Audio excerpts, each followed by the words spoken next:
This is Furqan, a fitness consultant and a patient advocate. आज की video में मैं आपको बताऊंगा कि आपका पैंक्रियास फैटी हो गया है, उसके ऊपर फैट जम गई है, जिसकी वजह से आपको डायबिटीज़ हुई है। देखिए, डायबिटीज़ की सबसे बड़ी कल्प्रिट जो है वो इंसुलिन रेजिस्टेंस है। हम अपनी सारी वीडियोस में बात करते हैं।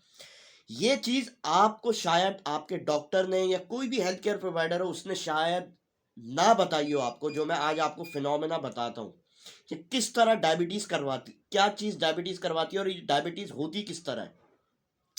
ये वीडियो आप सारे डायबिटिक पेशेंट्स को और जो डायबिटिक पेशेंट नहीं भी हैं उनके लिए भी बहुत ज़्यादा फायदेमंद है। ये बात सुनना, ये फिनोमेना सुनना था, क्योंकि आपने ये पहले नहीं सुना होगा। अगर आप कोई भी क्रोनिक डिजीज से गुजर रहे हो, जैसे diabetes, fatty liver, liver condition, arthritis, hypertension, जितने भी क्रोनिक डिजीजेज हैं, तो हमारा चैनल क्रोनिक डिजीजेस प्रिवेंशन की बात करता है through diet and fitness regime. और आपको नई नई रिसर्चेस सुनने और देखने का मौका मिलेगा ताकि आपको फ्यूचर हेल्थ कंसर्न ना हो। तो हमारे चैनल को जरूर सब्सक्राइब करिएगा, लाइक करिएगा और वीडियो को ज़्यादा से ज़्यादा शेयर करें।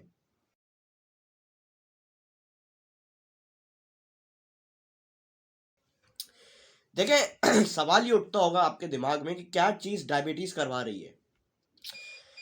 क्या पता आपका फैटी पैंक्रियास को आप ब्लेम करें। देखें, एक नॉर्मल बंदे की ब्लड शुगर लेवल्स 80 mg पर DL होती है। इसका मतलब कि आपकी ब्लड में 1 टेबल स्पून ऑफ शुगर है, जो कि कम है। आपको समझाने वाला हूँ, ये हर डायबिटिक पेशेंट ध्यान से सुने, क्योंकि आपको ये बात पहले शायद किसी ने ना बताई हो। देखिए, इंसुलिन, आपके जो एक्स्ट्रा शुगर है आपकी ब्लड स्ट्रीम में जो घूम रही है, उसको जो है वो बॉडी के अलग अलग ऑर्गन्स पे हाइड कर देती है। शुगर को जो ब्लड स्ट्रीम में घूम रही है in the form of fat. अब देखिए, इंसुलिन लेवल्स बहुत ज़्यादा रेयरली टेस्टेड होते हैं।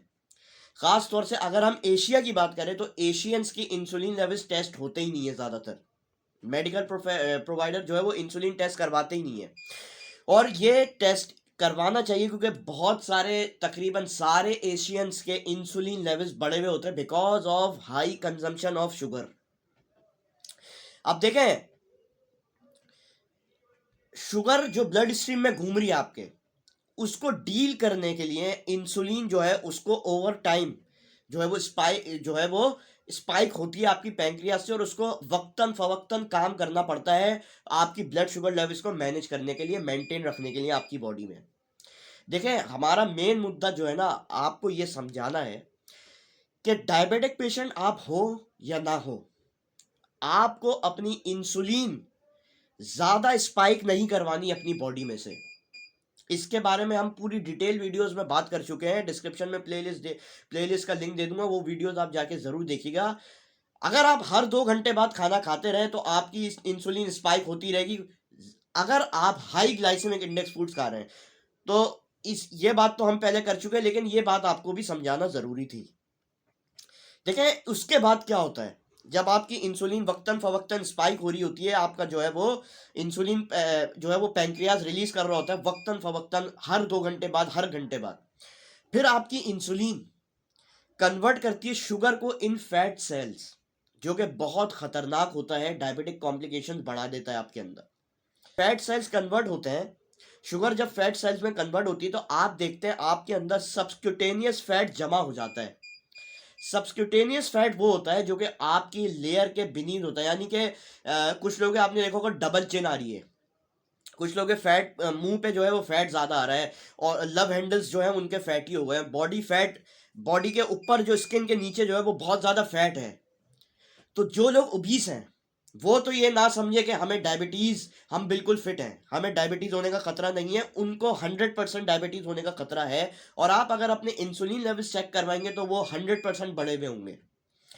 उसके बाद फिर आप जब सबक्यूटेनियस फैट जम आपकी स्किन के पीछे जमा हो जाता है, तो उसके बाद आप एक्टोपिक फैट जो है वो आपकी बॉडी में जमा हो जाता है। एक्टोपिक फैट जो है वो फैट सेल्स के आउटसाइड होता है, यानी कि आपके फैट में, आपका जो फैट है वो लिवर पे, मसल्स पे और हार्ट पे जमा हो जाता है जब आपकी इंसुलिन ज़्यादा स्पाइक होती है आपकी बॉडी में।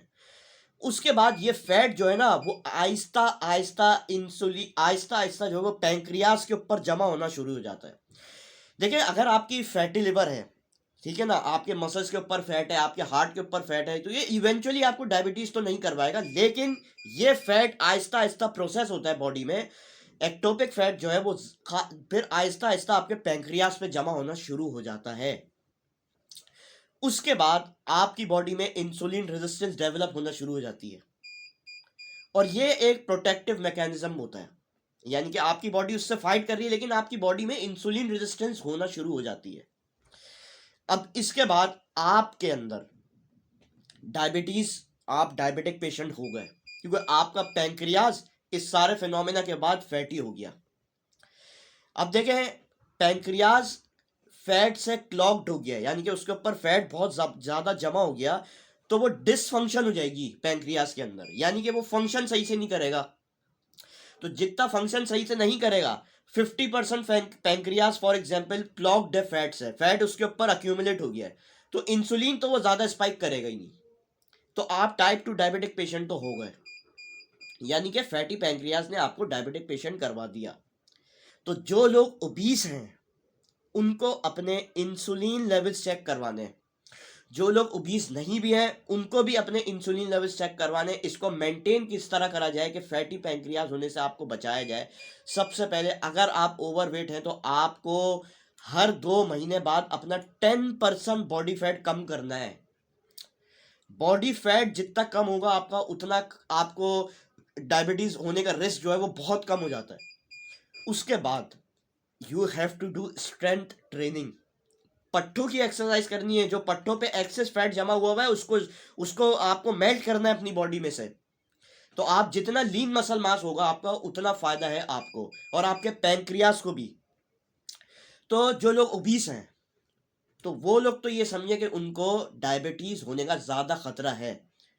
तो ये थी आज की वीडियो के मैं आपको एक फिनोमेना समझाना था मुझे कि फैटी पैंक्रियाज आपको डायबिटीज करवाता है। अपने डायबिटोलॉजिस्ट और एंडोक्रिनोलॉजिस्ट से फर्दर डायबिटिक ट्रीटमेंट के बारे में जरूर राब्ते में रहिएगा। शुक्रिया।